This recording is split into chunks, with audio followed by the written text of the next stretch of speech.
for the financial year 26-27. Thank you, Chairman, sir, for giving me this opportunity. At the outset, I commend Honorable Finance Minister, Madam Nirmala Sitharaman, for giving to this country of 1.4 billion people her 9th consecutive budget, a budget which reflects her commitment, the commitment of the government, the conviction of the government, and the consistency of the government. As I stand here to speak, I am reminded of a few words from Rigveda, the oldest of our Vedas. Sangachadhvam sangvadadhvam sangvo manansi janatam. हम साथ बोले, हम साथ चलें, हमारी भावना और हमारी सोच एक दिशा में हो. My dear colleagues, we are all moving towards one and only one goal in the country, and the goal is to make India Viksit Bharat by 2047.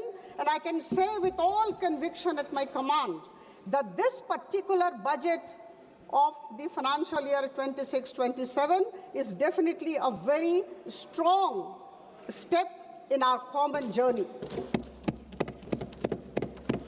For the sake of clarity, I must say, my dear friends, that our Finance Minister, Madam Nirmala Sitharaman, framed the blueprint around 3 kartavyas. Number 1, to accelerate and sustain economic growth. Number 2, to fulfill the aspirations of the people and build their capacities. And number 3, to align with our core objective of Sabka Saath, Sabka Vikas. बंधुगण, यह ऐतिहासिक budget सिर्फ संख्याओं का संकलन नहीं है, यह विकसित भारत की यात्रा में हम सब के लिए एक माइलस्टोन है, एक निर्णायक मील का पत्थर है. यह हमारी आर्थिक स्थिरता, सुधार और हम सब के सामूहिक आत्मविश्वास का दस्तावेज है. My dear colleagues, this particular budget of the Union government comes at a time when India is actually moving fast in its growth trajectory, and we must accept and acknowledge this. This is the first budget of the second quarter of 21st century, and that's why it's a very important budget for all of us, for all 1.4 billion Indians. Friends, we are aware of the fact that in 2014, we were the 10th largest economy, and at this juncture, our macro fundamentals are very strong. We are the 4th largest economy, bypassing Japan. We are going to be the 3rd largest economy, bypassing Germany very soon, and our forest reserves are very high. Our exports have gone beyond $800 billion, and I must say here, we have been all listening about inflation rate. The inflation at this juncture, December 25 figure, we are at 1.7%. And here while I say this, I must say that between 2011 and 2014, the average inflation of this country was 9.8%. I must say this, and I think all of us sitting in this house must appreciate this. Friends, the unemployment rate, all of us have been talking about the unemployment rate. It's declining every day, and at this juncture, it is 4.8%. We must realize this. हमारा देश वैश्विक निवेशकों, foreign investors के लिए एक भरोसेमंद गंतव्य की तरफ उभर के आया है, और हम सबको समझना होगा कि इस तरह की जो आर्थिक स्थिति है, जब विश्व में हमारी प्रशंसा हो रही है, हम मजबूत जमीन पर खड़े हैं, यह कोई संयोग नहीं है. यह हमारे अनुशासित वित्तीय प्रबंधन, संरचनात्मक सुधारों और स्पष्ट नीति का प्रमाण है. आदरणीय प्रधानमंत्री जी की सोच, की दूरदर्शिता और मार्गदर्शन को मैं नमन करती हूँ। The analysis of the budget of financial year 26-27 makes it abundantly clear that the Indian government has chosen the path of long-term growth. And this is not growth by impulse, this is not short-term stimulus. This is possible because of sustained, continuous investment in infrastructure, in institutions, in industrial capacity and upskilling. We must realize this. And these four things which I talked of are extremely important when a country aspires to become a developed nation. As was told by Honorable Madam Sitharaman in her speech, the expenditure today stands at 53.5 lakh crore. We must remember this. And the fiscal deficit stands at 4.3% of the GDP. My dear friends, we are in a very difficult global settings. I think all of us are aware of this. All my esteemed colleagues who are present in this house, it's an age of global uncertainty. And in this age of fractured global order, the government of India has decided to keep building. Charai veti, we must remember this. There is a massive scale up in public capital expenditure. I remember in 2014, it was just 2 lakh crore. We must appreciate this. Rupees 2 lakh crore in 2014-15 has gone up to 11.2 lakh crore rupees in 2025-26. And now, with all pride, with all happiness as a citizen of the country, I can say that the public capital expenditure has gone up to 12.2 lakh crore rupees, which is 4.4% of the GDP, and it registers a 10% increase over the last year. And friends, we are aware of the fact that if the capital expenditure grows, then it definitely has a large multiplier effect on the economy. Urban transformation. Urban transformation is a very significant pillar of the budget. Madam Sitharaman talked about engines of growth. The cities, the big towns are today the engines of growth. And a wonderful concept was brought about and placed before all of us, the city economic region. City economic region focusing on Tier 2 and Tier 3 cities have been thought about by the government. Rupees 5,000 crore will be given to this city economic region, every city economic region, over a period of 5 years to build infrastructure. And we know what will happen. Less reduced pressure on the mega cities and fostering balanced development in the process. All of us know that no country ever can actually become a developed nation without having manufacturing competitiveness, and our government has tried to give a substantial push to the manufacturing competitiveness idea. This will not only create jobs, but also in the long run help promote our exporting community. The allocation of rupees 10,000 crore to the biopharma sector will not only help our people take care of their healthcare needs, but also lead to huge exports. Similarly, there was mention of many important areas which I think we must be talking about wherever we are. India has really advanced forward. There is focus on semiconductor mission 2.0, nuclear sector, rare earth corridors, data centers, and electronics components mission, with a whopping 40,000 crore as the allocation. And I'm sure these investments will lead to less import dependency and make India future ready. I think these are things that we are thinking about our country, and I underscore the fact that we are intending to become Viksit Bharat by 2047, and that is why we have to be future ready.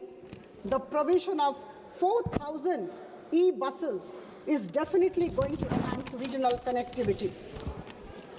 My dear friends, 20 new national waterways, expanded road networks, freight corridors, 7 high-speed rail corridors and multimodal logistics system. These are giant leap towards a more competitive, resilient, confident, and self-reliant Viksit Bharat by 2047. We may like it, we may not like it, but we need to accept it.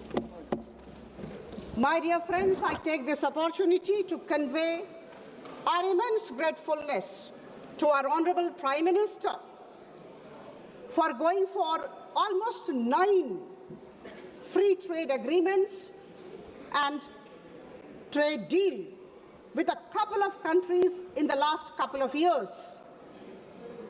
Again, there would be critics, there would be naysayers, but I know to every action of Prime Minister Modi, there is an equal and opposite negative reaction from my right side. Free trade agreements and trade deal have been signed with New Zealand, UK, Oman, Australia, European Union, consisting of 27 nations, and very recently with the US. And this is an indication of a particular thing which I think we need to appreciate. This is an indication of the fact that the government of India, under the leadership of our Prime Minister, knows how to navigate in a difficult world order. I talked about difficult global settings. We are aware of that. And in this difficult world order, the government of India for the past couple of years, about 10, 12 years, have acquired the ability, the capability, the talent to navigate successfully. In this budget, a number of customs duties and import duties have been withdrawn, and this is for good. This is to help the exporting community. Friends, I would like to give certain examples which I think all of us need to appreciate. We have allowed duty-free import of ingredients by seafood exporters, allowing 3% of freight on board value of exports to be imported duty-free by textile and leather goods, and allowing SEZ units to sell in domestic tariff area at concessional duty, and these are extremely progressive and pragmatic ways of strengthening our exporting community. My dear friends, our Prime Minister and our Finance Minister have been talking all the while about the micro, small and medium enterprises. I would say they are the backbone of Indian economy, extremely important, and they contribute 35.4% of the manufacturing out, about 49% of India's total exports, and around 31% of the national GDP. Now, with 7.47 crore MSMEs in the country, employing around 33 crore people, MSME has emerged as the second largest employer after agriculture. And our government, under the visionary leadership of our Honorable Prime Minister, recognizes this. And that is why rupees 10,000 crore have been allocated as SME Growth Fund. And there is a great concept, and the concept is nurturing the champion MSMEs. I think this is something very interesting, very innovative, and we all need to stand together and appreciate. Friends, a healthy India is a prosperous India. And here I must like to inform all of you, or rather help you recall, that Madam Nirmala Sitharaman allocated rupees 1.06 lakh crore for the Ministry of Health and Family Welfare in this budget. And this is a staggering 194% increase over the 2014-15 levels. In order to make our healthcare affordable and even accessible to many people, you know, the customs duties, the import duties have been withdrawn from 17 cancer drugs and drugs of many diseases which are rare by nature.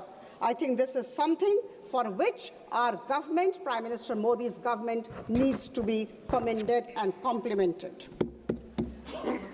my dear friends,